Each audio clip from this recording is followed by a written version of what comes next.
Wendy, what's going on?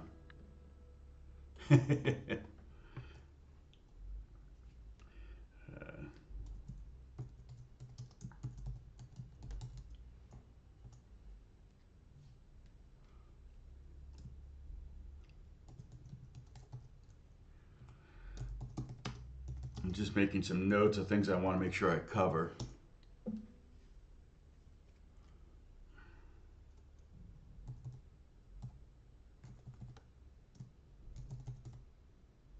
Oops.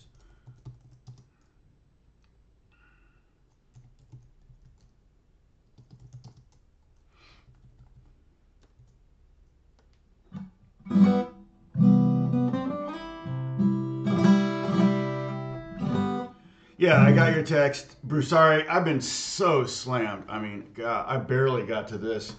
Um, Inverted chords. Mm, chord inversions, you mean? Inverted chords. I'm trying to think of what you might mean by that, and I've heard the term, but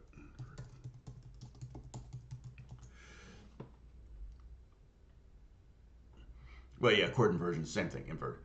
There might be some of those in there. Yeah, I mean, I generally like to I like to keep the bass in the root. I mean, the root and the bass if I can. Um, but this was a request. Who made the request? You better be here. Somebody else made the request about teaching on worship guitar. And the thing about worship guitar, and I've been playing in churches since. I mean, I've been playing for worship since I was 13. So it's not.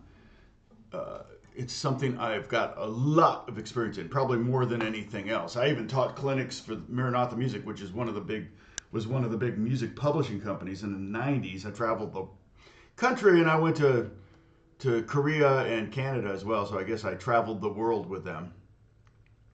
Um, and wow, we got everybody showing up.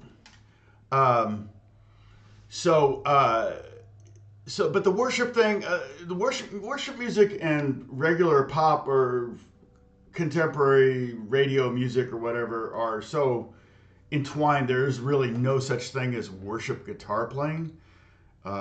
It's kind of if you can sound like U2 and Coldplay and maybe the occasional R&B song or a pop song, you pretty much got all the chops you need to do to play in church. Now, the what I could talk about, which wouldn't be really for the majority of my viewers anyway, would be the concept of worship music and what that is, and hymns and all that kind of stuff. So, yeah, Alan Floyd. I don't see Alan here very often. I think he watches afterwards. I look so pink. I don't know what's going. The camera just makes me look so pink. I need to figure out if I can download like a controller for this camera because it's just like I have no editing. It just connects to. Let's see. Do I have editing maybe in here? Video capture device. Use buffering. No. Defaults. There's no adjustments here. I feel like the white balance is off. That's what's making me look so pink. Okay, there's settings here. Let's see what those say. Oh, I hope I'm not gonna. Video. Yeah, no, just a bunch of size things. Nothing to do with color. There's an advanced button. What's that? Video. Color format. Oh, well, probably because I've started, I can't change it. So that's okay. I'll just leave it. Anyway. Right. Yeah. Sorry. I knew what you meant, Sam.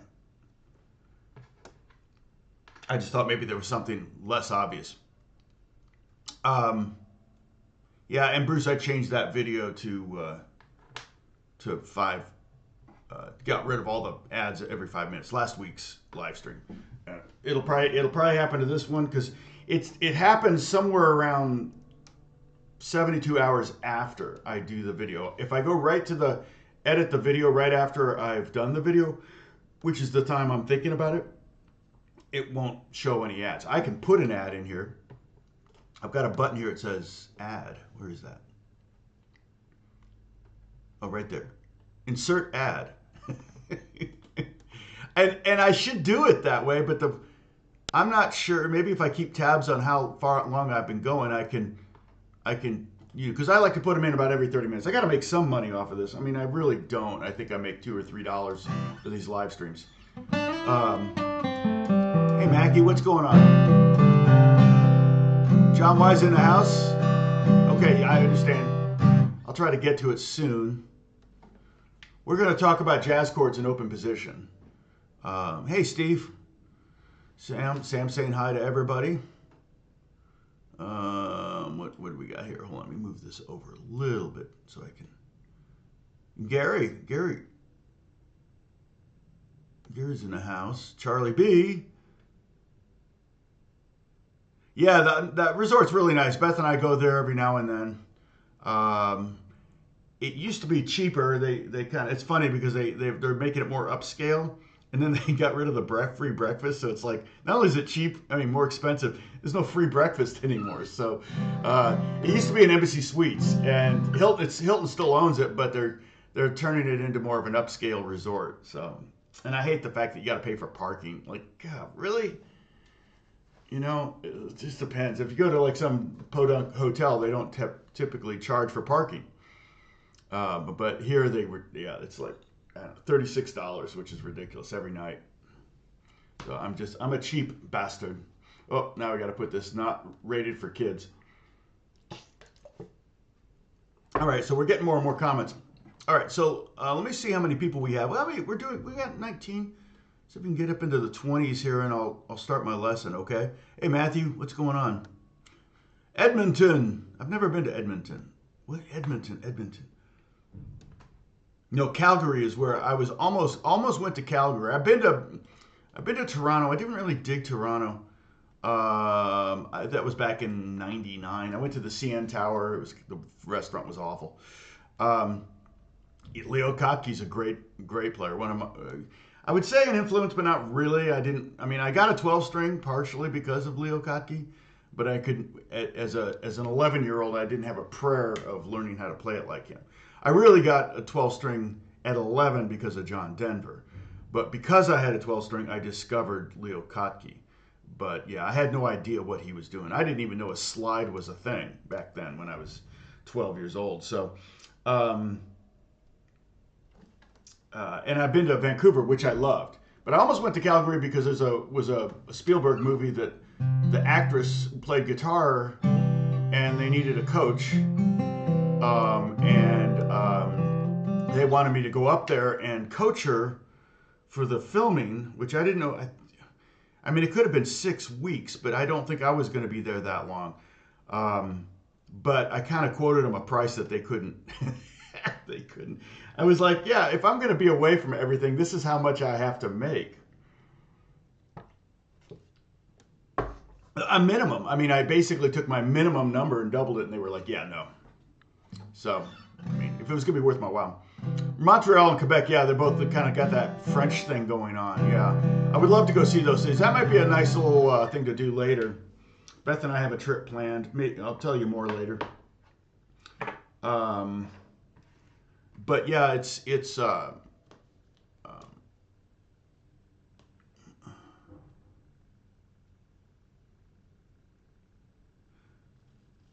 yeah. Well, a bag of fruit, technically you're not allowed to carry that around, so you have to declare that, I think, if you're carrying.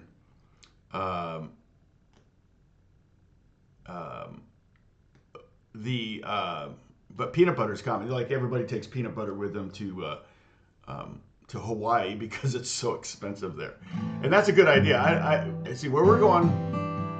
We will have an Airbnb, so we'll have an apartment, but we'll also be eating out a lot. I mean, I like to be in Europe, but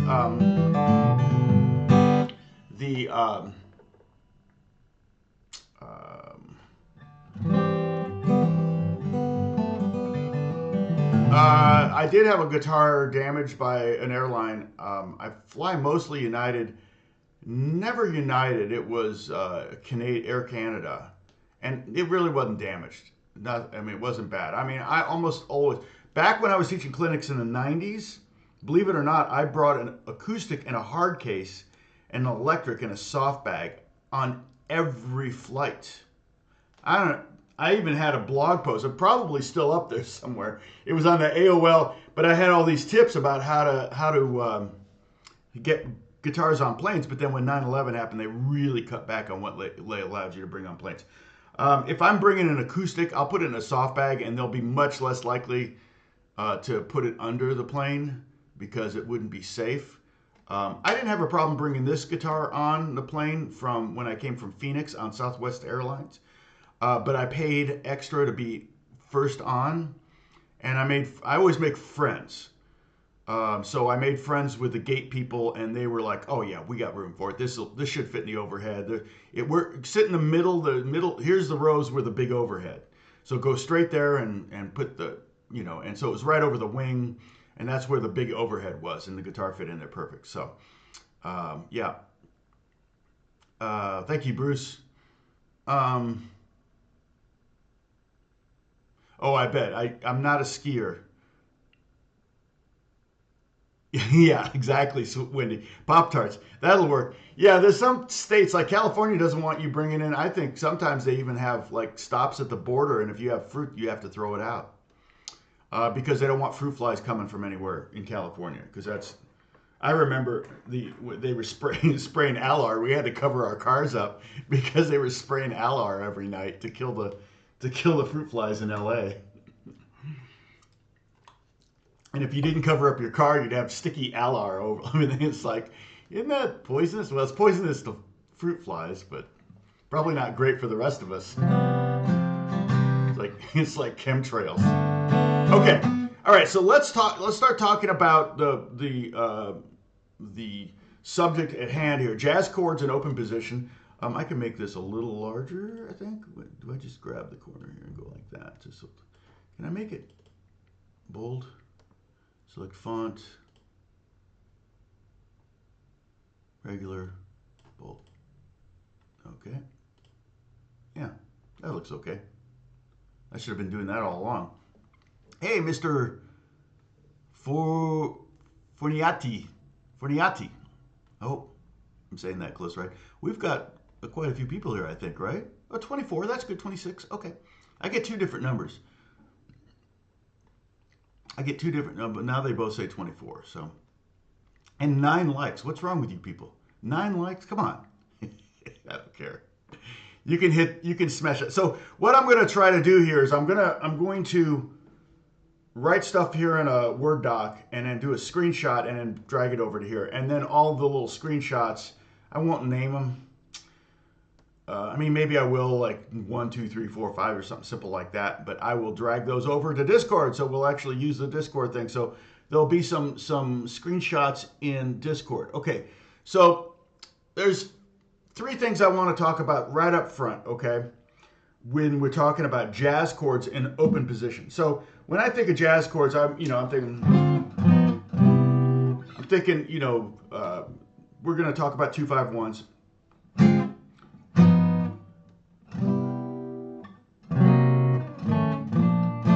I'm thinking about chords, 7th chords, flat 5, 7th chords, 13th chords, 9th chords, any 7th chord, can be kind of considered jazzy. I mean, the difference between a C chord and a C7, I guess in the context of like blues and country, it doesn't sound particularly jazzy, but it definitely takes it in that direction. Or major 7th. We often use major 7ths in pop music, especially Burt Bacharach loved major 7th chords, and I love them too. And then they kind of went out of vogue, and now they're kind of back again. So, and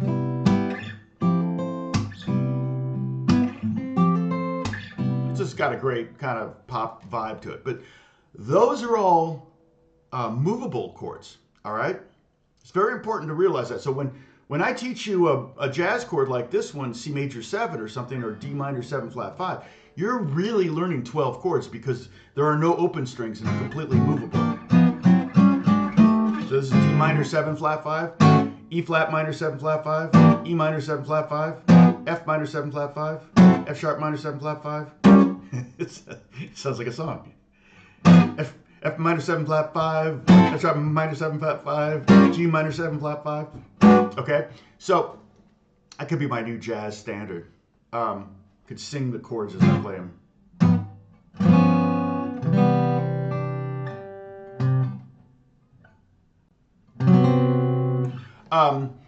So that's the first thing. The open jazz chords in open position, these are not movable. So whereas when you learn a fretted or a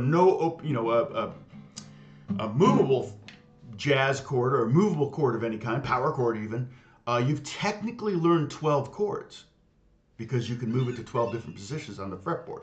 But with open chords, if I do this G7 flat, G7, G13 flat 9, I can't. It may sound cool in some different places, but it's not going to be a 13 flat 9. It's going to be you're going to have to analyze it. Like that's E sus 2 4 over G sharp. That's I can't. My brain's not even going to work there. So, so I'm going to show you some of these, but keep in mind they're not movable. That's important to know. All right. So you're actually going to have to memorize a lot more. However, because memorization is hard. All right. It's not easy, particularly for me. I'm not great at that. I think women and girls are in school were really good at memorization, and guys are like, what? Guys can take something apart and put it back together again. And that's how I learn stuff. I break something and I fix it. Right? Am I wrong here? And then some girls are like that, and some guys can memorize like crazy. But I'm telling you, it's like, man, school was not designed for me at all. And I didn't dig it. But I can learn anything if I put my mind to it, if I do it, if I teach myself.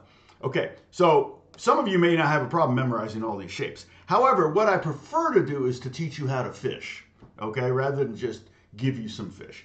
So we're going to talk about this. We're going to look at some basic open chords, and then we're going to try to make seventh chords out of them, and maybe make major seventh chords, dominant seventh chords, minor seventh chords, and maybe sixth chords, minor sixth chords.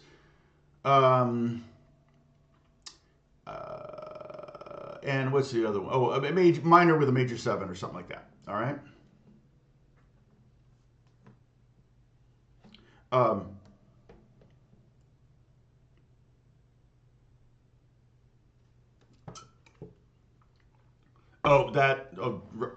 Yeah. Well, one thing, Matthew, I don't do is I really don't tend to fret with my thumb. That hurts.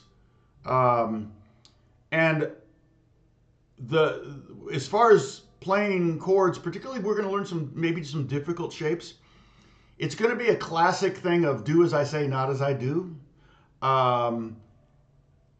because a beginner is going to need to have their thumb back behind the fretboard like this to get the reach you need. Right? I've done this. I haven't said this in a while, but if you take your hand and open it up, you can spread your fingers out really wide. Right? You can really spread them out. All right.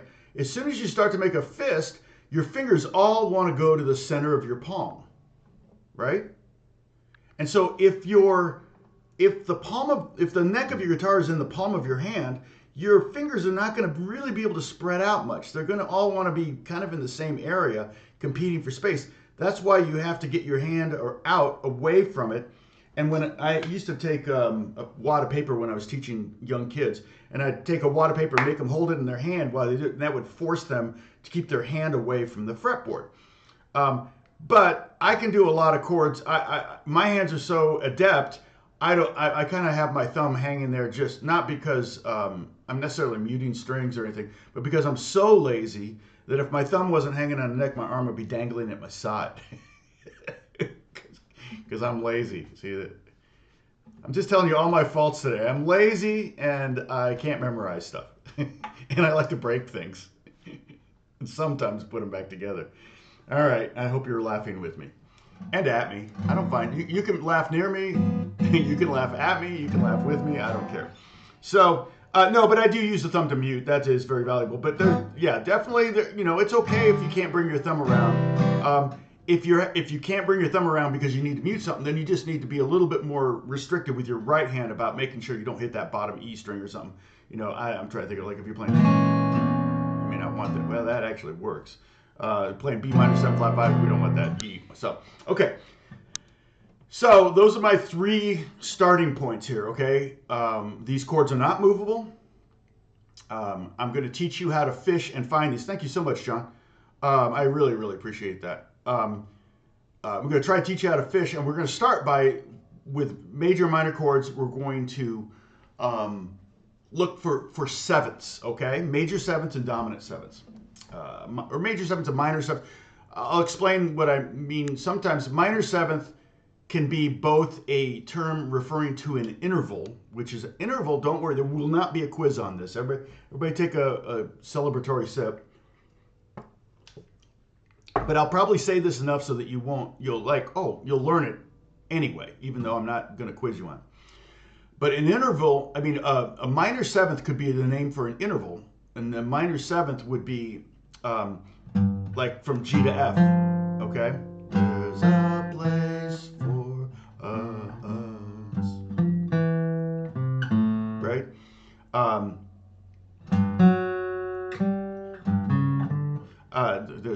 going to West Side Story for some reason, but so G to F is a minor seventh interval.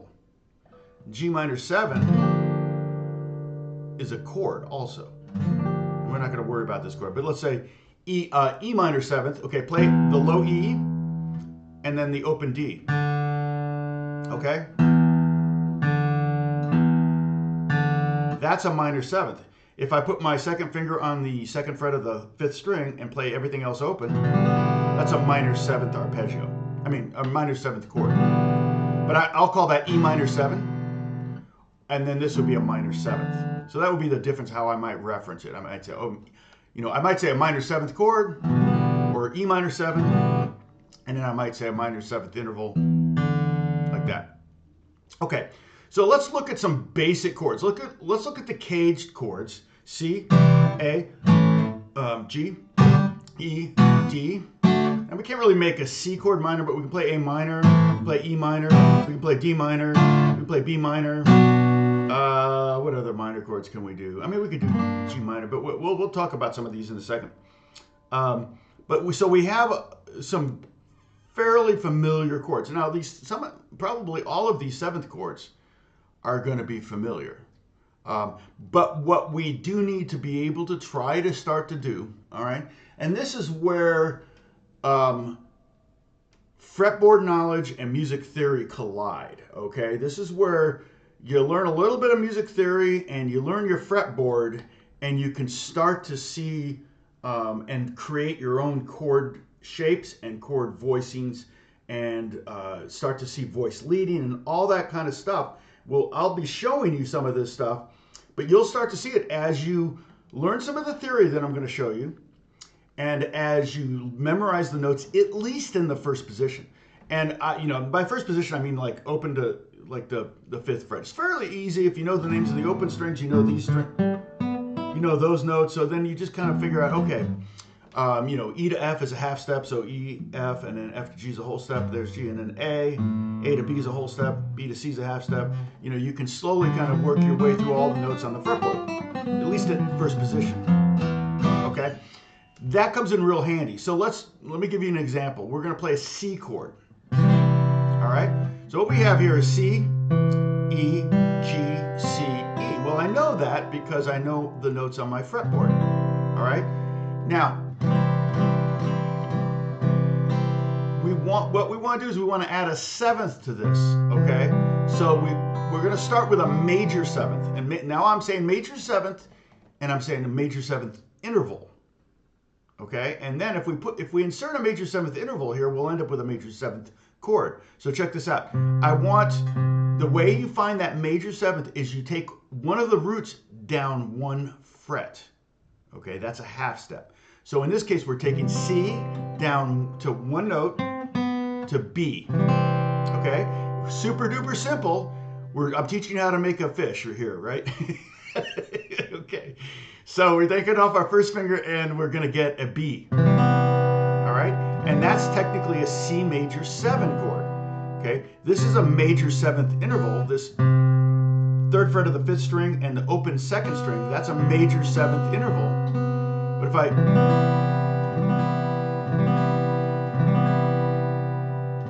that's a major 7th chord, C major 7th chord. Okay, now I could also take this C down. That also technically is a C major 7 chord.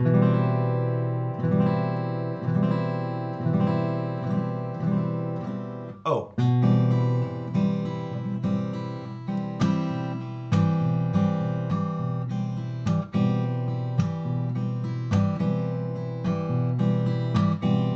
We got a question here, sorry. But that's kind of a weird, I would almost call that more of a C over B. But it's totally legitimate. I might play it up here. That's one way to play a C major 7 chord. And I got the B on the bottom, but you might have a bass player playing the B, the C note. Like kind of like that voicing, but with a C on top. And these are called drop 2 voicings. And I would love to show you those. I did a whole series of super duper unpopular videos on those really early on. Probably had long hair in almost all of them. I've had long hair most of my life since I was a kid. Okay, so yeah, major 7s are really beautiful. Now, that's how you get to the major 7. So we got a C chord, we found one C, found the other C. And see, that's where knowing the fretboard helps, okay? So, and that's one way to get to it, okay? Another way we could do is we could take the G note, the 5, and go to the 6 to the 7. And so you can play it like this, okay? But I'm not gonna do that one, okay? But there's major 7. Okay, so let's go ahead and do this to all 5 of the caged chords, okay? So C, the next one is A, all right? So we have A here, and A is the root of an A chord, okay? That's why I'm starting with the 7th chords, because it's fairly easy to find the 7ths if you go from the root. So now we have an A here, and we have another A right here on the 3rd string. So it's pretty easy to take that note down a half step, and we end up with a G sharp, okay? So that's open, open 2, 1, 2, open.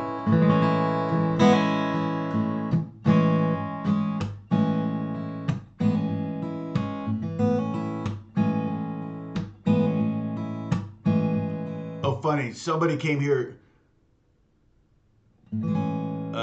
295, yeah, that's the lesson number. That's not the song number. So there's a song called 295. Yeah, I didn't know that. That's just coincidental. Sorry. You were searching, you were hashtagging YouTube and you came across this. I noticed that when I enter the hash or the number of lesson, the hashtag lists come up and I'm like going, yeah, it's not a hashtag. I should change. I'm not going to do it because how many lessons? 295. I'm not going to go to 295 and change it to NO period. So it's just going to have to stay a number. Sorry about that. Okay, so here's A major 7. So here's C major 7. Very pretty and jazzy, if I might say, chord. There's A major 7. I actually like that change.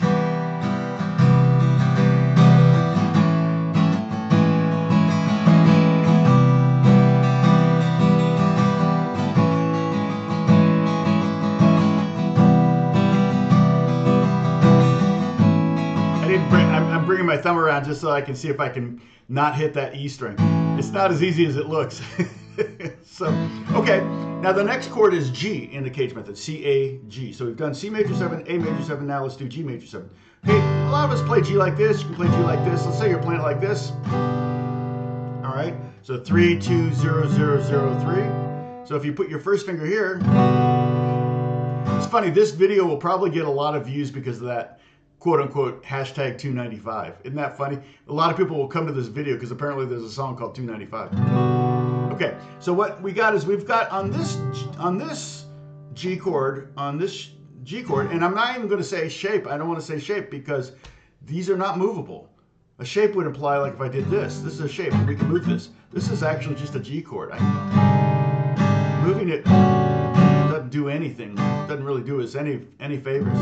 Hey, Stacy, what's going on?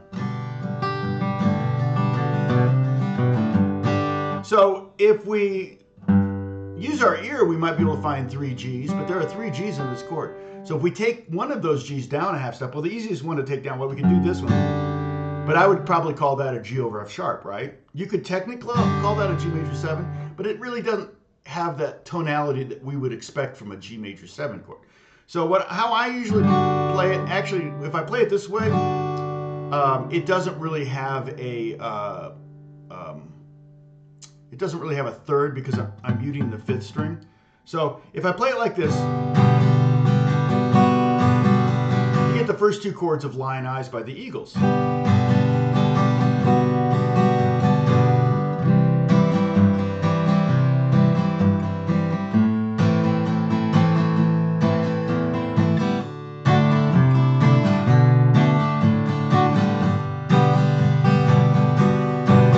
So G major 7 can be played this way. Okay. All right. Now let's go. So that's one way to play. Okay. We have G. Okay. Then we have E. All right. So in the E chord we also have 3 roots. We have the low E, which we really can't take down any lower than it is unless we tune down. We have the high E, which we could, but that's a big. I'm gonna insert your own personal favorite curse word here. Yeah. Oh, yeah. Sometimes you're going to omit the 5th. The 5th is the first one to go. You can get rid of the 5th to have a 7th. Yeah. We're trying to add a 7th. So if you were to go up the, like for example with that C chord, if we were to do it this way, there is no 5th in that chord. And that's a cool voicing. It's just not easy. And there's really only one open string, so I don't know that I would probably play it more like this. So there's no open. This one is movable. As long as you don't play the open E string. Okay, so we're on E. So there's an E right here, so we can take that down. So this is kind of a nice chord. It's not one I grab very often, but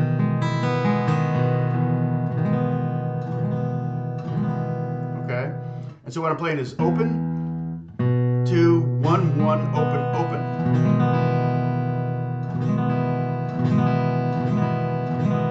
All right. And that would be E major 7. And then the last one is D major 7. It's pretty easy. Here we got a D. We got a D here. We can take it down, but that's not what we want. We'll take this D down 1 half step, 1 fret, and we get the major 7th. That major 7th interval, and when we add that to the chord, to a major chord, we get a major 7th chord. All right? All right, so let me see. Let me type these chords in here in that order. C, major 7, X, 3, 2, 0, 0, 0. All right. And then it was A, major 7. I'm going to do it in the order of the, and then I'll do a screenshot of this. And I'll drag it over here or over here. I don't know, here or here. I'll put it maybe here, or I'll put it here. I'll put it down here. No, that would block the guitar. I'll put it right here on my face. But actually, ultimately, what I'll do is I'll drag this over to Discord, which means I have to log into Discord. What's that? Oh, okay. Dropbox. All right. So, no, desktop. That's what I want. All right. A major 7 was X, 0, 2, 1, 2, 0. All right. Then we had G major 7. And that's, well, I'll do the Eagles kind of one that was like that and kind of like that. The E major 7. These, you know, you can find other ways to do them. These are not the only way to play this chord by any stretch. But what I'm trying to do is I'm trying to show you, okay, here's how we make a major 7th chord from a major chord. You should know these the 5, C, A, G, E, and D. You should know how to play those 5 chords. Let's I'm teaching you how to make a major seventh by taking one of the roots of those chords down one half step, one fret. And that's how you, one way to arrive at a major seventh chord. Okay, and then the last one was D major seventh. And that was kind of the easiest one, in my opinion. D, Alt J, 7. All right, and then what was that? X, 0, 2, 2, 2, 2. All right, let me bold all these. I think, does that look like, yeah, that works. All right, screen grab.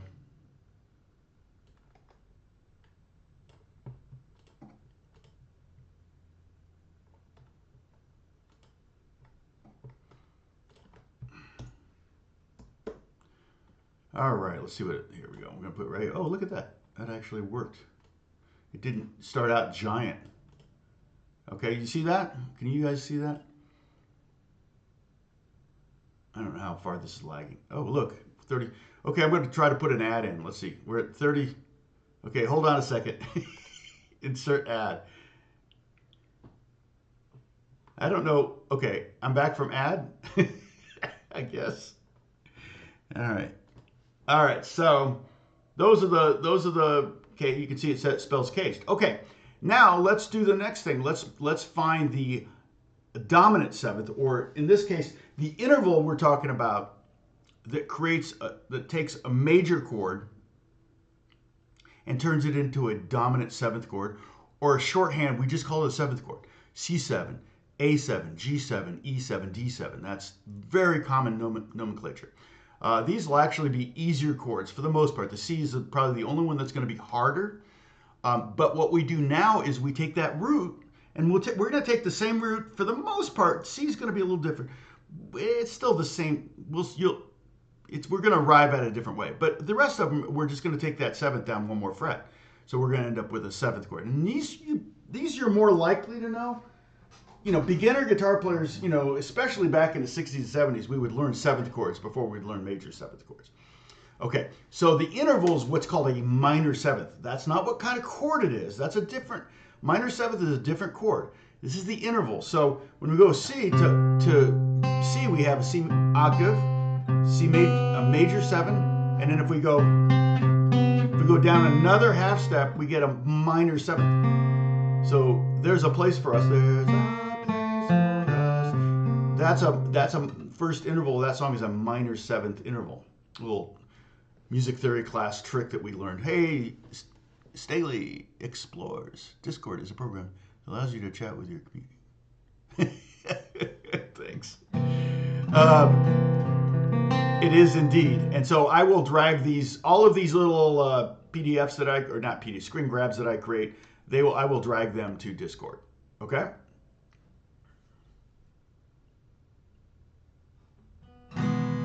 Yeah, and there's other, you know, major seventh, you know, we can do, you know, that's actually technically E major seventh too. But I'm going to try to stay in the first position, Sam, just for now, just to keep it simpler. We could do that. I could do a video series on open string jazz progressions, kind of like what I did with the DADGAD stuff, the DADGAD videos that I released. So, okay, so now we're gonna take these chords up here, boop, and we're gonna turn them into dominant seventh chords. Now the C was the one where I could lower that B string down to B flat, but it's just easier to find the B flat there. So this is how we mostly would play C7 in open position. It's very, very common to learn that chord. And so it's nothing on the bottom, and then 3, 2, 3, 1, open. No worries, Stanley, or Strahle. Strahle almost sounds like Strahle. Okay? So that's the C7 one. The A7 one, remember we went from A to here? Well, if you just take off that finger and have the G string open, now you have A7.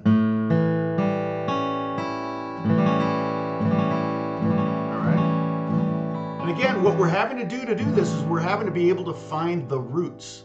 In the case of an A chord, the root is A. So finding 1A, well, that's 1A, but we don't want to lower that one. Oh, here's another A. Let's lower that one. There's a major seventh, dominant seventh. Okay? So there's our A7 or A dominant 7 chord, same name.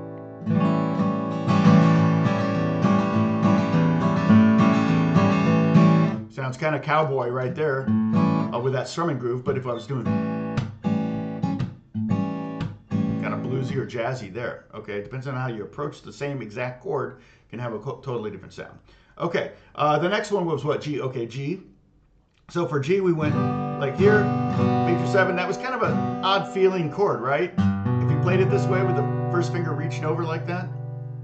All right, we're gonna slide that first finger down. Now it's gonna be a little bit, I feel like that's, and try to keep your finger up against the fret. That's less likely to buzz and it's less work for you. You don't have to push the string all the way down to the fretboard. You only have to push the string down to the fret. So that's, when you're talking about a millimeter here, that's a big difference. Oh, you all got ads? Oh, that's funny.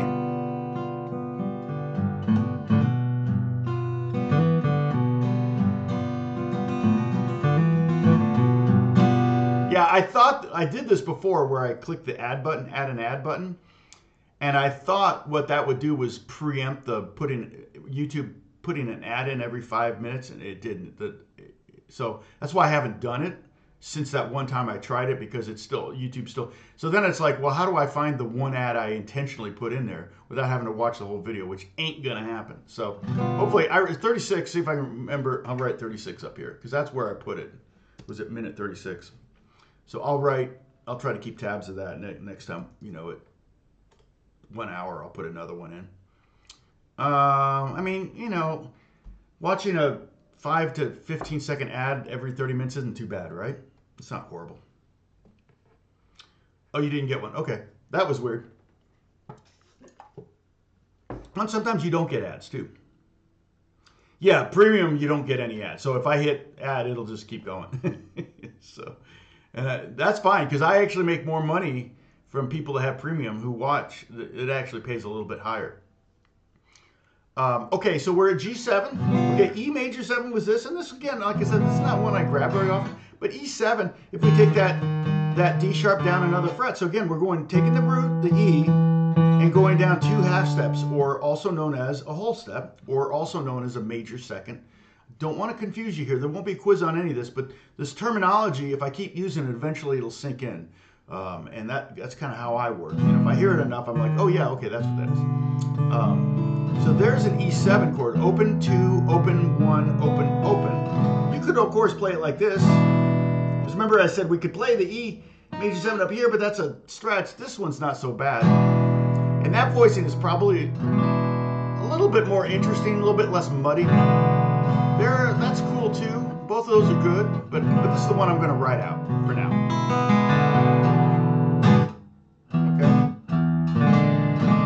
All right, so then the last one is D7.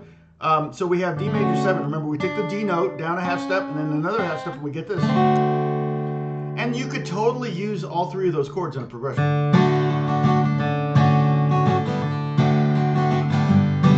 It's been done a million times. It kind of sounds like, isn't that? Baby, hold, no, not Baby, hold on. Hold on, that's augmented. Peter Frampton, what's the song?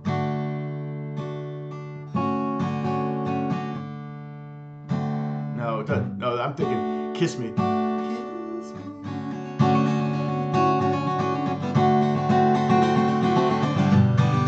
That's Kiss Me by Sixpence None the Richer. Okay, so I'm going to write out the 7th chord, so I'm going to put down my guitar. This will be a little bit faster because I don't have to do the Alt-J thing. C7 was nothing. Okay. A7. Hopefully you understand how to read these little diagrams or these little numbering things. 0, 2, 0, 2, 0. All right. And then G major, or G7. G7 was 3, 2, 0, 0, 0, 1. All right. And then E7 was E. 2, E, 1, and then D7, XX, 0, 2, 1, 2. All right, so now another screen grab. Screen grab number 2. What is it? Oh, there it is. All right.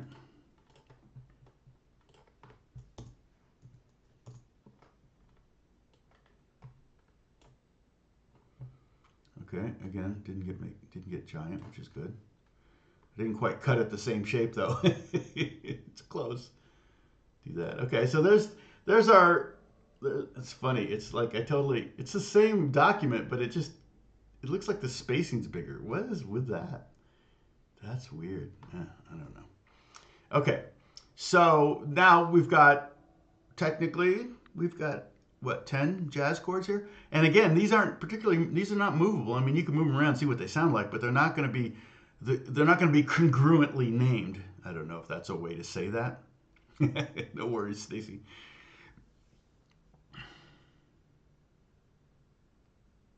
Oh, Cage the Elephant. Yeah, my son Jack really likes Cage the Elephant.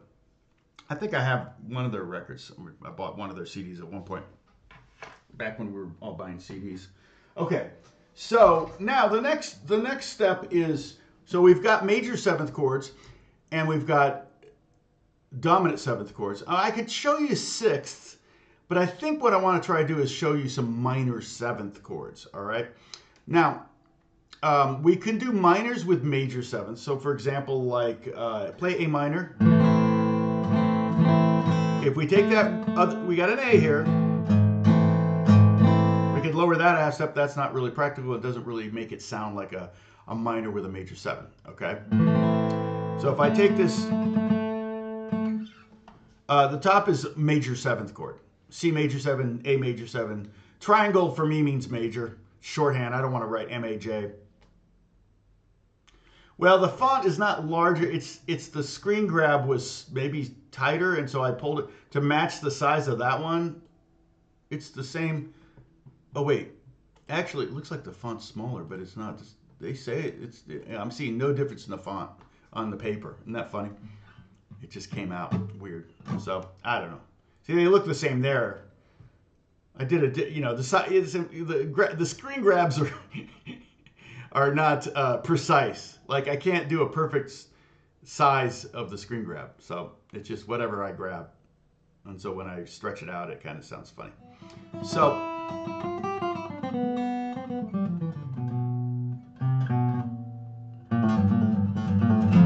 what was I talking about? A minor. Okay. Now if we take that one of the A's, this one in particular, down a half step, we end up with a beautiful chord. We don't use it a lot, but it's an A minor. This would be an A minor with a major seven. You would write A, M, / I would write triangle 7, but some people might write M-A-J 7, but that just makes it for a really long. So A, M / M-A-J 7.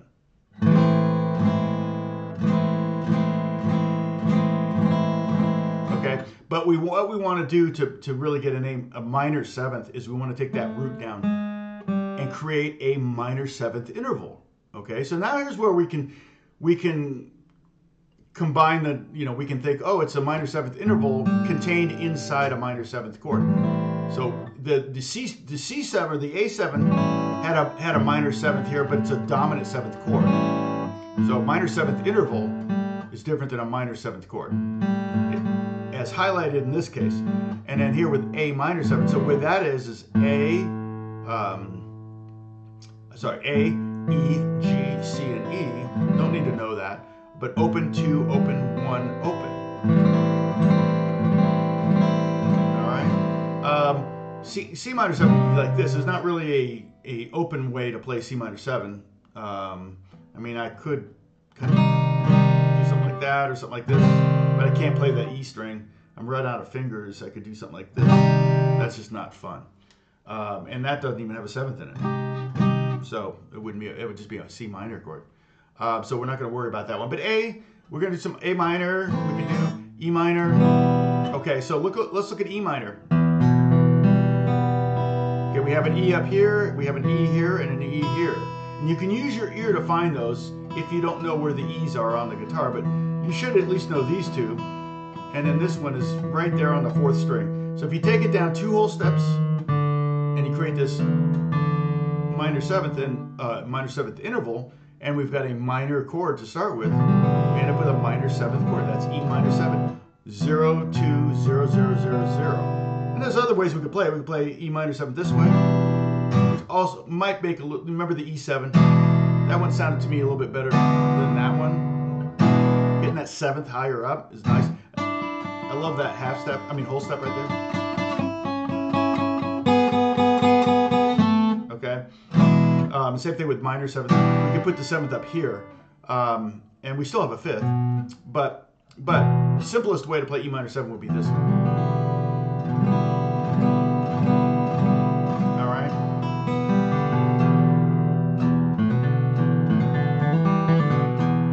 All right. Let's see what other one. B minor 7.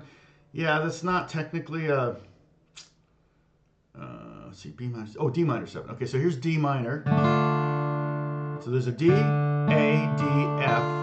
So we'll take this D down 2 whole steps and end up with this. That's a great chord. D minor 7. All right. And then we could do. Let's see. What did I say? E minor 7, A minor 7, D minor 7. Yeah, G minor 7 not going to happen. B minor 7 we could technically do like this. But we would start with this and go down 2 whole steps and we end up with this. So it's, yeah, I'm just going to show you three minor 7ths right now. Let's see. And if one comes up later, I'll add it to the list. All right?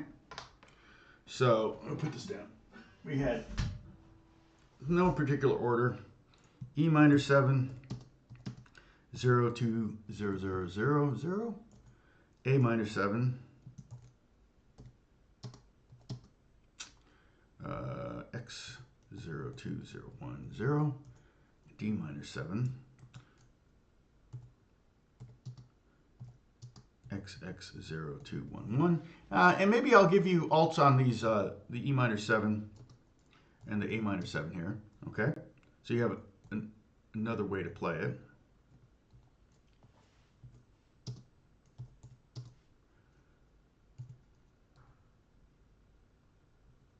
2, 1, 2. Yeah, I had to work late hours. I'm working on Call of Duty, the game Call of Duty, and not duty as in poop, but duty as in your your job.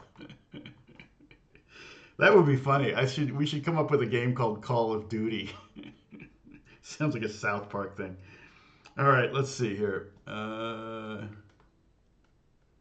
All right, again, this is an imperfect art, the screen grab. But I'm going to give you... And again, I'm going to drag all of these over to Discord. I'm not logged in right now. I'll do it in a minute. So this one can kind of hang down here. So I wrote out the two alternate 7ths. Because they might actually come into play when we start messing with them. All right? Because when we get to when we start getting these jazzed up, okay. Now again, 7th chords sound more jazzy than regular open chords. I'm gonna drag this. Let's see, where can this go? I can go over here. Jazzy chords. 7th chords are gonna sound jazzier than like E minor 7 sounds a little bit jazzier than E minor. Okay. Now, okay. So just a tip here: if you want to make these into 6th chords. Not easy on most of these, but if you take that dominant or that minor 7th down another half step, you end up with a 6th. So you really can't do it with this E minor 7, but with this E minor 7, you can see that. And that's kind of a beautiful chord, the minor 6th. So I'm playing open, 2, 2, open, 2, open. Hey, Sunshine, what's going on? Jazz chopsticks. Yeah, exactly. I knew it. Is Sunshine your real name? I knew a girl in junior high named Sunshine. Back in Indiana. All right. So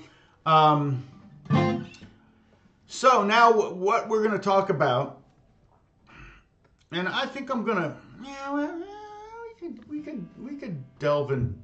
So I'm going to kind of do what I did with my jazz chords and dadgad thing, where we're going to do a 2-5-1 progression. But I think I'll go ahead and add an option for the 6th chord, okay? So just to give you a basic understanding of what that means when someone says a 2-5-1 progression. Basically, if you were to take a scale, and we're just take a C scale, and give each one of those notes a number, 1, 2, 3, 4, 5, 6, 7, 8, or 1 again. Not a whole lot. There's no difference between jazz chords and blues. Blues chords tend to be sevenths, dominant sevenths, like this list right here. Like those would be common jazz chord. I mean, blues chords. But Stormy Monday, you know, it's like that's a 13th chord, 9th chord.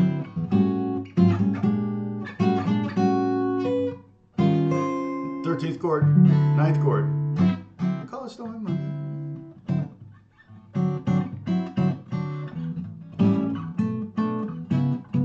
So it just depends. There's the two most common chord progressions in jazz music are 2-5-1s, which we're going to talk about, and blues progressions. A lot of jazz songs, a lot of jazz standards are built around blues progression or a variation on blues progression, especially if you hear like songs that are called like all blues or by Miles Davis or Blue Monk, you know.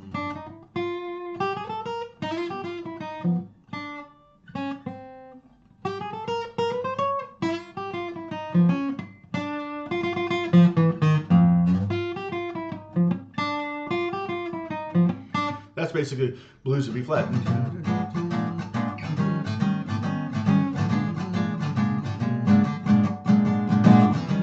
That's also a blues. So yeah, there's no really difference between blues chords and jazz chords for the most part. I mean, you might not put a flat 9 in on blues, or you know, blues would be a little bit simpler. You might have less chords to. You can learn the blues with 3 chords, but jazz you're going to probably have to dig deeper. Okay, hope that helps. Actually, the clearest distinction between jazz and blues is the context of music. That's somewhat true, yeah. But there's a lot of like Stormy Monday, like I said, a lot of jazz musicians that covered that. So it's probably tough sometimes when you work at a record. Back in the day when you work at a record store, is this a blues record or is this a jazz record? You know, it's kind of like where's it go? So it's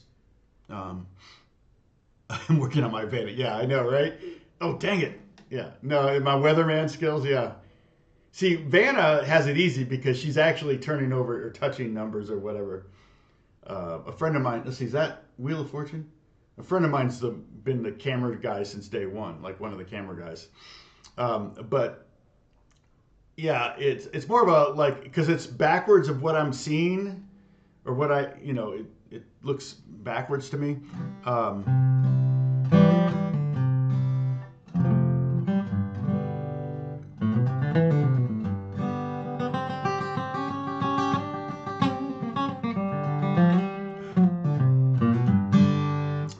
So let's see. Now, so we're talking about 2-5-1 progressions, okay?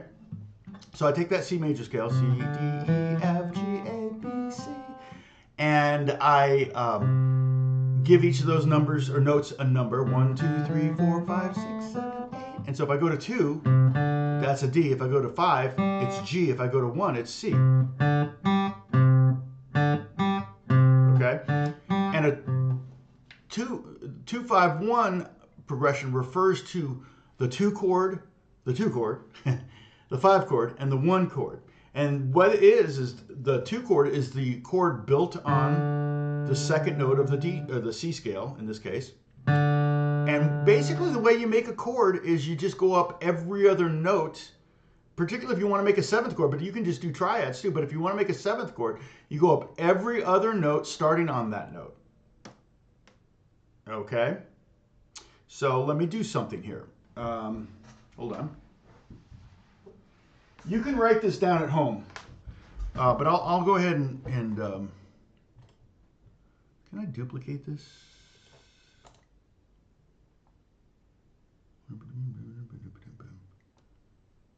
Yeah. See, duplicating would be nice if I could duplicate that, but anyway. All right, so I have to create a new text thing, and it'll be giant, or whatever.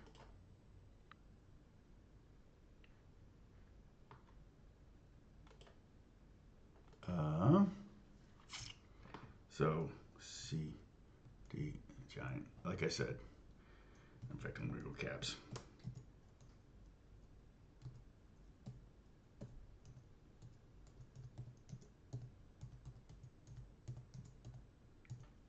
All right. Like I said, it's giant. Make it much smaller, bring it down here where you can see it. All right, so what did I just do? I just wrote out 2 octaves of a C major scale. All right, so if you go to that D, right there, and then you skip a letter, skip E, go to F, and then skip a letter, go to A, and you skip a letter and go to C, that's a D minor 7 chord. Now I know it's a minor 7th chord because I know the 2 chord is always a minor 7th chord in a major key. But I also know that D to F is a minor 3rd and F to B. You don't need to know that. But it's really cool how you can do this on a piano if you have a piano. If you just play those 4 notes, you create a D minor 7 chord. Now if we go to G, we start G and you skip A, go to B, go to D, you go to F, you end up with a G7 chord. Okay? And again, I know it's a G7 chord. I'm not going to go into the details, but I'm just telling you this is how you come up with this. So you get this. That's a G7 chord. Okay, the D minor. Not an easy chord to play. Easy on piano, but not on guitar. That's why drop 2 chords exist, because these chords that are easy to play on piano are difficult on guitar. So guitar players play drop 2 chords. But don't worry about that. That's not relevant. But there's a D, okay? And then the C major 7 is C, E, G, B. You can eventually start to see those every other letter things. And if you want to add the 9th, you can go C, E, G, B, and D, and you get a 9th chord. The D minor, you go D, F, A, C, E, add an E to that D minor, and you get a minor 9th chord, a D minor 9th chord.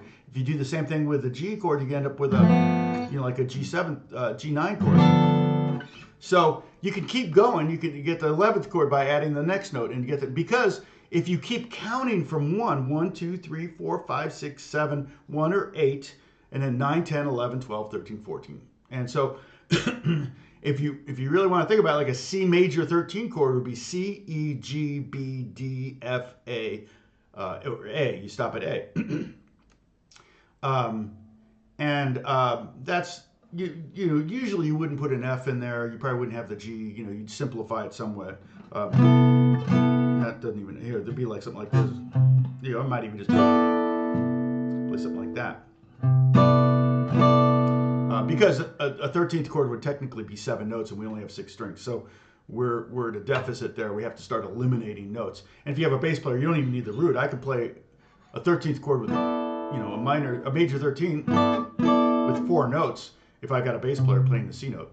Okay. Anyway, so that's how we arrive at a lot of these chord harmonies by using a similar scale like this. Like I said, it really helps to write out 2 octaves of the scale. So you don't have to go D, F, A, C. Okay, I got that. G, B. Oh, what's that? Oh, I don't know. If you don't have that second octave, it really helps. You could even do 3 octaves if you're trying to do like G13. You want to see all the notes lined up like that. You can do that too. So I'm not going to keep this here though. All right. I'm going to delete that.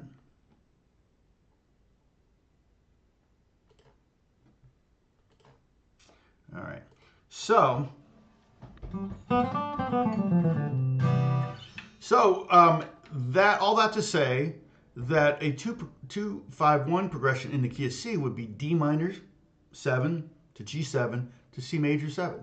So like the most basic, we learned that one to that one and to this one. And we could also add the 6, which would be A minor or A7, because the 6 I'll show you. A minor, that's a very common substitute. Like for example, if you were playing this progression, you wouldn't play it like this, 1 beat each, unless you're playing in 3/4. you would probably play it like either one beat of, you know, 2 beats of D minor, 2 beats of G7, and then 4 beats of C.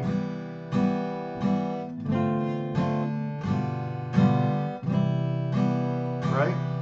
But that gets a little boring. So one thing you could do is you could substitute A minor for the C. And that makes it a little bit more interesting. The other thing you can do is you can do the dominant of the D minor chord and play A7, and that makes it even more interesting. But now we actually have a chord that's out of the key. But that A7 really leads strongly to that D minor 7.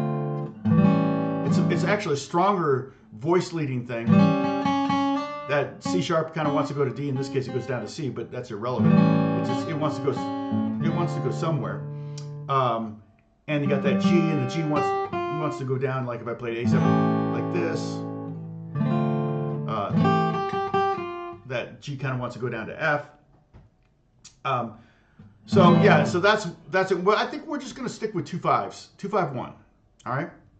So what I just played there, A minor 7, D minor 7 to G7 to C major 7. That is technically a. I gotta add a new page here. Insert page. All right. Now we have. What did I do? D minor 7. All right. 0 0. No. XX 0211 to G7, and that was 320001. Why am I getting an Uber notification? It doesn't make any sense.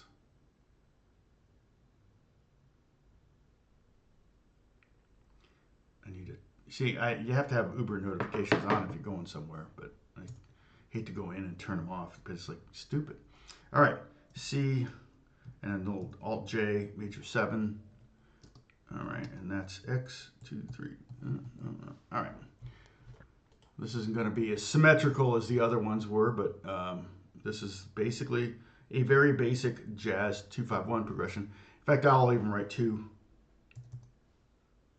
Typically, what you do with 2 5 1s is you write like a small, you know, 2 in Roman numerals, 5 capitalized in Roman numerals, like that, and then 1. All right, now do a screen grab of this.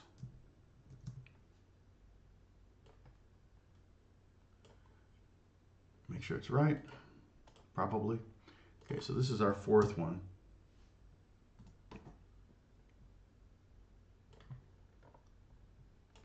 All right, drag this over here. You don't need to say, you can just say 2 5 1. You don't need to say 2 minor 7 5 7 1 major 7. You don't need to say, you can say 2 5 1. People know what that means in music. Oh, God bless you, Lena. Okay, so now let's have some fun with this. Let's start messing these up.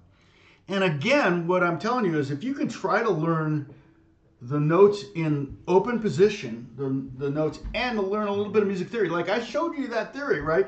I showed you that now I got rid of it. But the 2-octave C scale, right?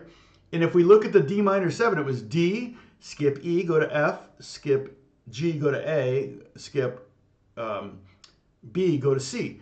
D, F, A, C. So it's...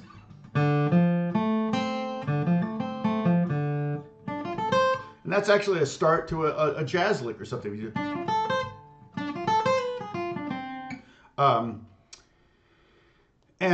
So what we can do though is what you also know from that now is don't just know the D, F, A, C, but you also have learned the 1, 3, 5, 7 of the chord. Okay. Now it's technically a 1 flat 3 5 flat 7. Because it's minor, the 3 is not major. If I had a major 3, it would be that. So I call it flat 3. So the F is a flat 3 in relation to the D. D, 1, the root, 1, flat 3. Here's the 5, and here's the 7. Okay, and we're playing it like this. The nice thing about this voicing is it's mixing that up a little bit. Here's the 1. Play the D string for me. Here's the 1. Up here on the first string, the F, where we're barring the top two strings, that's the flat 3 or the 3 of the chord, okay?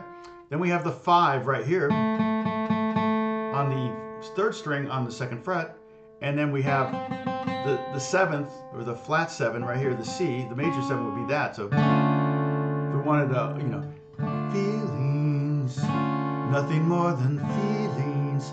That's the chord that they use in that song, and it's often the in this case D minor 7 with a D minor with a major 7 is often a transition from a D minor to a D minor 7. It's kind of in between there. A good little exercise if you want to just practice something.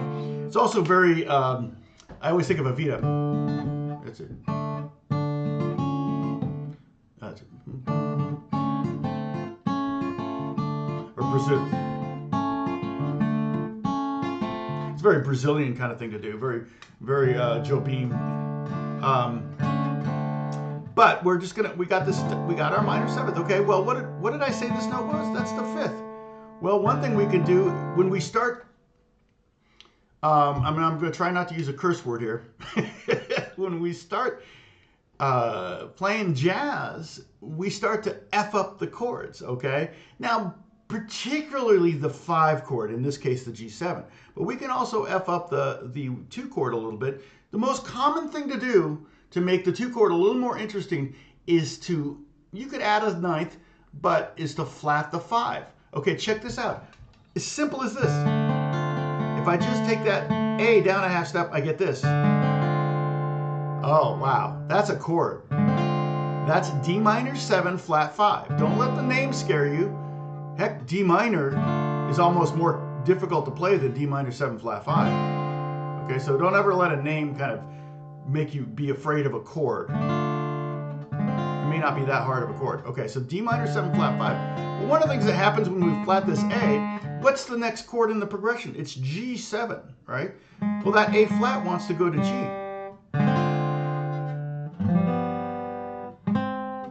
In fact, that C wants to go down to B. So you're creating a lot of tension that you want to resolve. Right?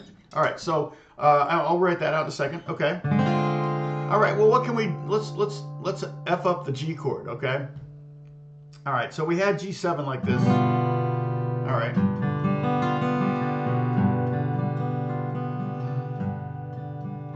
All right, well, let's see. Let's make it kind of a G, let's make it like a G13.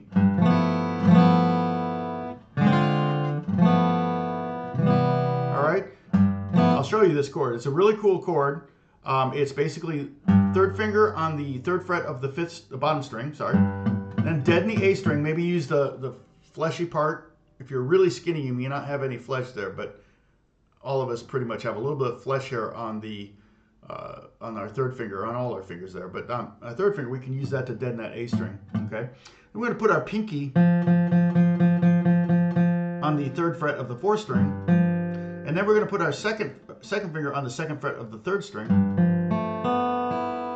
Ooh, that's a great chord, right? That's magic right there. Okay, so what notes do we have? We have G, which is the root. We have F, which is our 7th.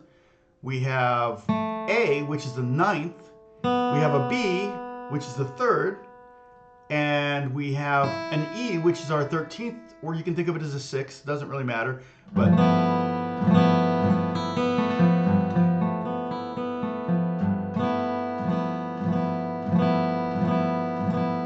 okay. And there's no D there, but we don't really need a D. And there's no C there, which you go, well, a 13th should have the 11th. No, not really. Generally, when people play the 13th chord, they don't include the 11th. So we've got everything we need in this chord right here to imply a G13. So we go from there. Then we go to our C major 7, right? Which is right there. But we're gonna alter that too.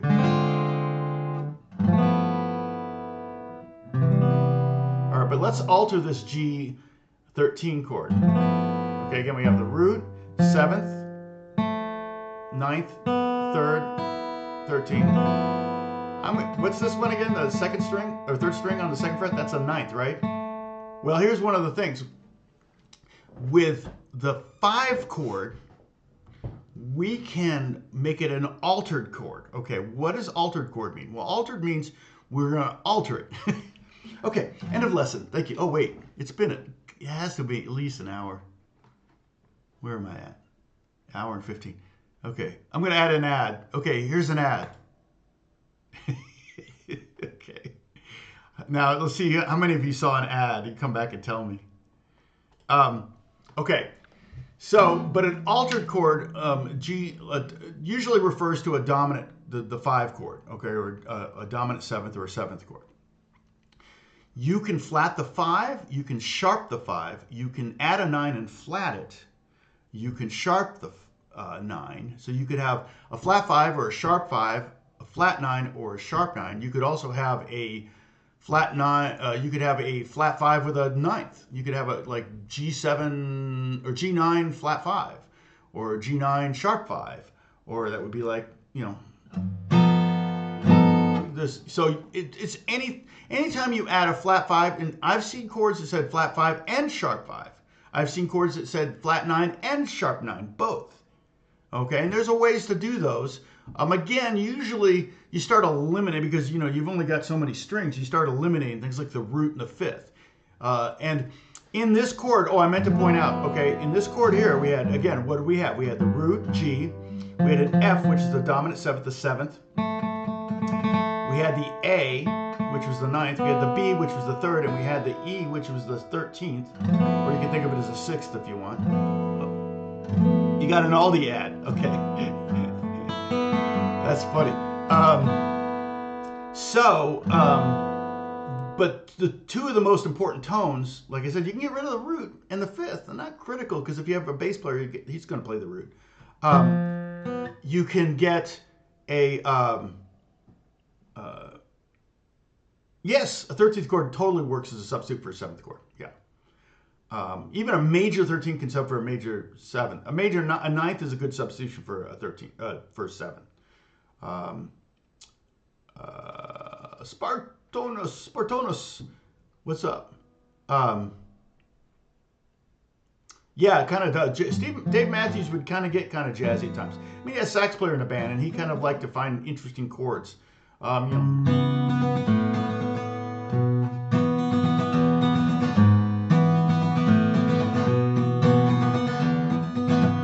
First chord's a C sharp minor 7 chord, so you know he's familiar with 7th chords. But the thing I want to tell you, and again, don't stress, but the 7th and the 3rd are the guide tones, or the 3rd and the 7th, doesn't matter what. But those are very important to have in a chord, because the guide tones will tell you if it's a dominant 7th or major 7th, and it will tell you if it's a major chord or a minor chord. Okay, in this case we have a B natural, so that tells us, oh, it's a G major chord of some kind. Oh, it's a 7th, that tells us it's not a G major. See, I could do G major or 13. Really beautiful chord. Okay. Okay, so I'm telling you all this, but don't worry about the guide tone thing. We've talked about it in the past. If you understand it, you understand it. But you can I can play the blues just using the guide tones. 2 notes. That's all you need to imply 7th chords across the board. Okay, so, but with this, I said, well, this note here, let's F with that note, okay? I can make it a flat 9 by taking that note down a fret, and I love this chord. So this is G13 flat 9, all right? So we have A minor 7, and look at this. D minor 7 flat 5. I can leave my first finger right there and then go like this and play the G13 flat 9. Now I could also take that 9 up a fret and play G13 sharp 9. You want to hear that? Check this out. See, I got that sharp 9, which is 1 fret away, one half step away from the 3rd, which is the B. It's a B flat. Actually, technically, you would call it an A sharp. Hendrix, you know, like Hendrix chord is a sharp 9 chord. But this, in that voicing, in Hendrix's voicing, you have the third here and the sharp 9 here, so they're not right up against each other. See, they're almost an octave apart. Literally a major 7th right there. But in this voicing, I've actually got the sharp 9 and the third right next to each other. So it creates that rub that's like dissonant that gets resolved in the C major 7 chord. So we get this. I'll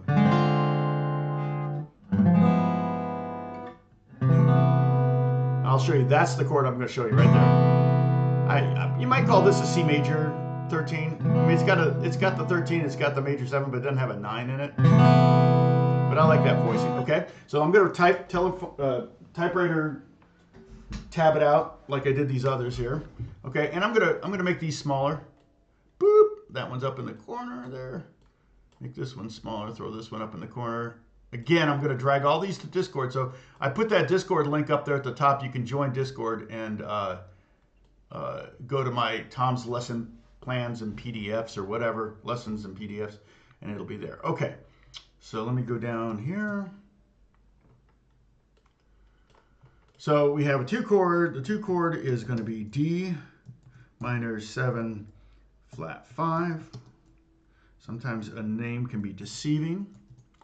Then we went to the 5 chord, and we went with G 13 flat 9, and that was this 3x3100. All right, and then we went to the 1 chord. Whoops, capital I. And I'm going to do what I'm kind of calling lute. We're back to lute. Hold on a second.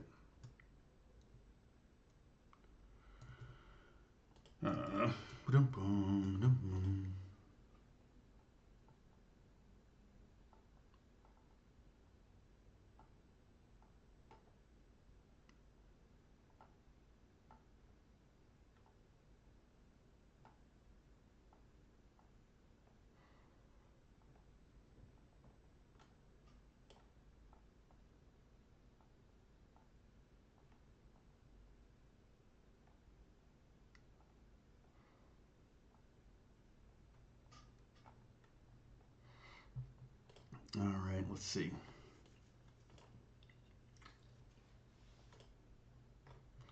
Boom.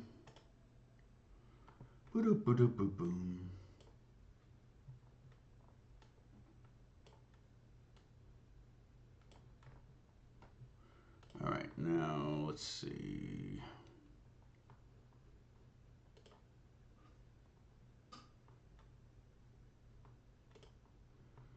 All right. Sorry, got an email I have to deal with.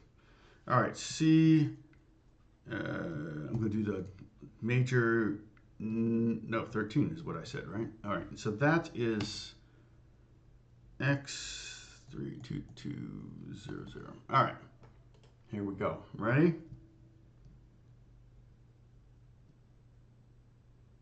So this would be basically a 2/5, a jazzy 2/5/1 progression in the key of C. All right, because we have that D minor 7. You know, oops. Oh, that's right. I gotta drag it from here. Where are you? There you are. Screenshot 5.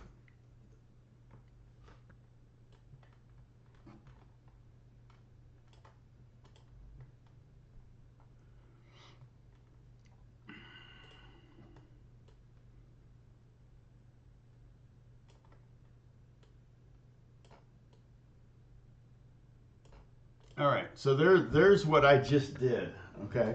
So this is the C major 13 might be, it's not too hard. It's pretty nice. I love the sound of that chord though. And then I've got the A sharp, the A flat leading up to A. You could take it down to a regular C major 7 if you wanted, totally fine. You don't have to get like crazy, but I'm trying to give you some as much in the lesson as possible, as many voicings as possible. I could do plain old D minor 7 to G13 flat 9 to C major 13. Okay, so I could go from this one to this one, back to this one. Okay, you could do whatever you want. It's just basically you need a 2 chord and a 5 chord in the key of C.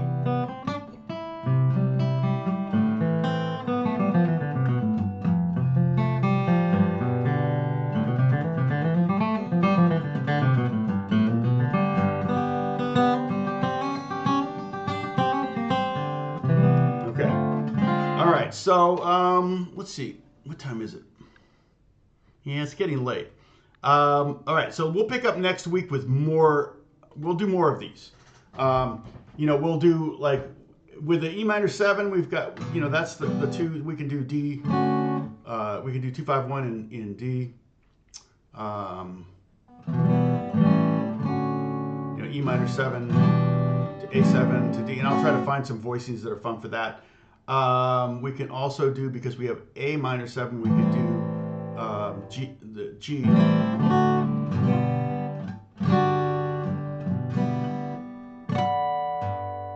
Okay, so again, I'm trying to keep all these voicings down in open position. They are not. They are not.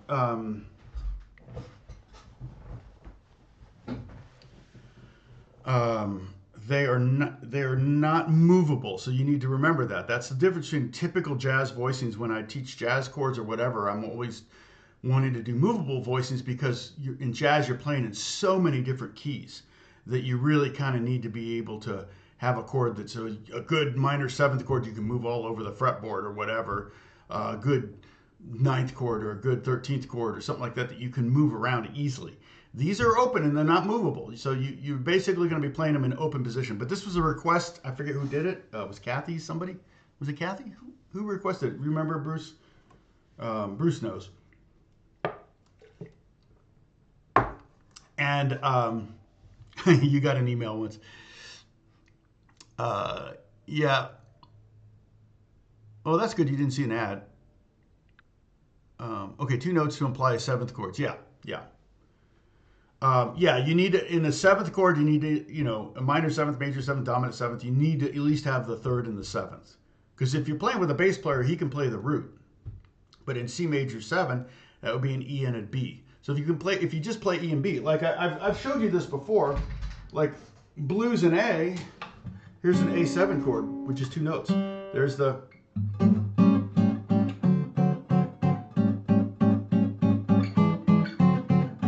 They're all right there. But I don't need that bass note, because if I have a bass player, he's going to be playing that, right? So all I need really is these 2 notes.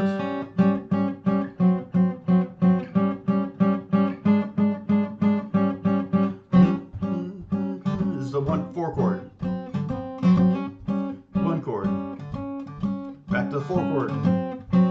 Simple, huh? Back to the 1 chord. Now we go to the 5 chord, up a fret, down 2 frets, 4 chord, back to the 1 chord. It's pretty angular and kind of boring and stuff, but you get the idea. I wouldn't necessarily maybe do that, but I might go.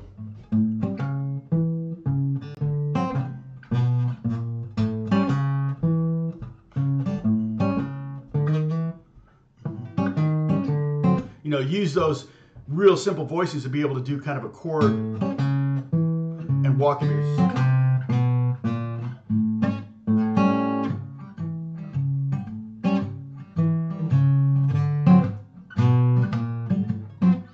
So, yeah, you're a 1-4-5 kind of guy. Yeah. And the more ways you can have to play through a 1-4-5 progression, the better, because otherwise, if you just got 1 or 2 ways to do it, then it's pretty boring for your audience to hear the same progression or the same voicings or the same approach every single time. So if you're gonna be just doing the blues, and I don't mean just, but if you're playing the blues, yeah, you've got to be kind of aware of the fact that you should have several different ways of playing through it. And I'm saying this from experience, because I'm a horrible blues guitar player. I had a blues band. I actually did one gig, and in rehearsals and in the gig, I realized how few blues licks I actually had in my hip pocket. Because it was like a 40-minute set, and I'm doing the same stupid licks all the time. I'm like, okay, I need to either have a concept for each song of what I'm going to do, or I need to learn a lot more blues licks. And so it turned out the band only did the one gig. It wasn't really, it was just for fun. So yeah, the C major 7 would be the root chord. Yep. Yeah, the 1, 4, 5 are all major chords. Yep, yep. But in this case, the 2 is a minor chord, and then the 5 is a major chord, and then the 1 is a major chord too. But they're different kinds of major chords. Hey, Sadie. Good evening. Sadie is in Europe, I'm assuming, right? Yeah, it's not evening on the East Coast yet.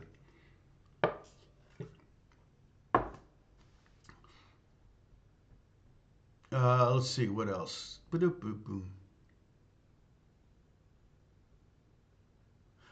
Why did I go to an A minor chord when I was playing C major 7?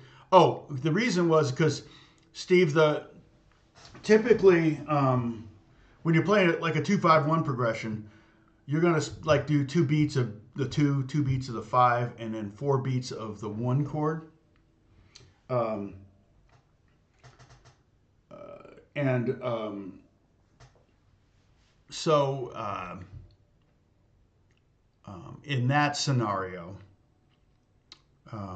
in that scenario, you would probably get a little bored of the 1 chord. So the A minor chord kind of, or even A7, kind of gives you a little bit more like movement. So it's not just sitting on a C chord. The progression I use as an example of a 2-5-1 progression oftentimes, this is very vanilla, but is the George Benson Breezin' thing.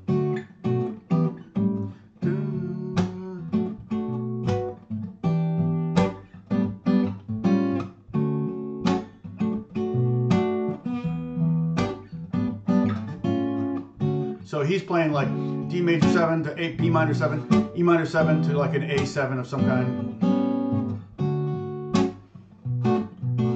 Right?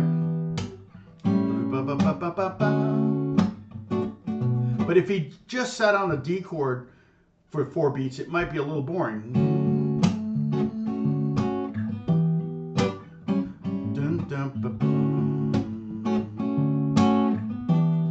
And it's totally fine, but it's nice to have that. Sometimes a B7, sometimes B minor. I don't think Benson on Breezin' ever did a B7, but that 6 chord breaks up the monotony of the 1 chord for 4 beats. That's why. So. Oh, that's right. That's right. The Cliffs of Dover. I forgot, Sadie. South Coast, UK, gorgeous down there. You just bop. Now, when you bop over to France, do you take the Channel or do you take a ferry? The Channel is a lot faster, right? And you can bring your car. Oh, I suppose you could bring your car on a ferry too. Because if you're going to France, you're going to need a car, especially northern France. It was like, but then you got to drive on the other side of the road, and your steering wheel's on the wrong side. I don't even want to know what that's like. Yeah, B7's nice. It kind of gives a little more momentum into that 2 chord, into that E minor 7, in that jazz progression. So, all right. So I'm going to sign off. I got some work or some questions. So let me go to Discord though right now, and drag all of these screen grabs into the lesson thing. All right, where's Discord? Discord, there you are. I turn off my speakers. Oh, it's off. Okay. Because Discord will often beep and stuff. All right, what's new? I don't care. All right, so let's see. Tom's lessons and PDFs. There it is, right there. All right. So I'm going to grab all of these little diagrams here, and you'll see them in Tom's lessons and PDFs. And hit return, I think. Processing. Yeah, they're all there.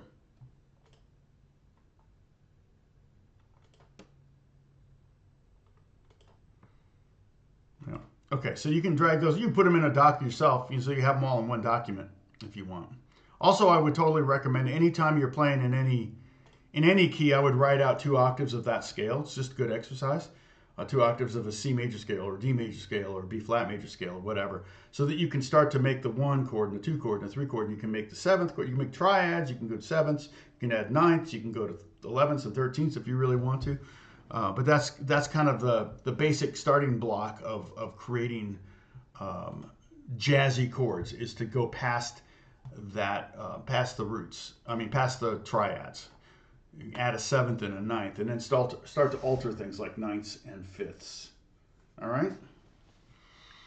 All right. So that's the lesson. Thank you for hanging out, and we'll Bruce. Let's see, Bruce. What did you say? Did you tell me? Oh, okay. Yeah, I'll pop up for a minute, Bruce. Okay. So that's it. I'm going to end the stream. I'll talk to you all later, hopefully next Monday if I can, and we'll see you then.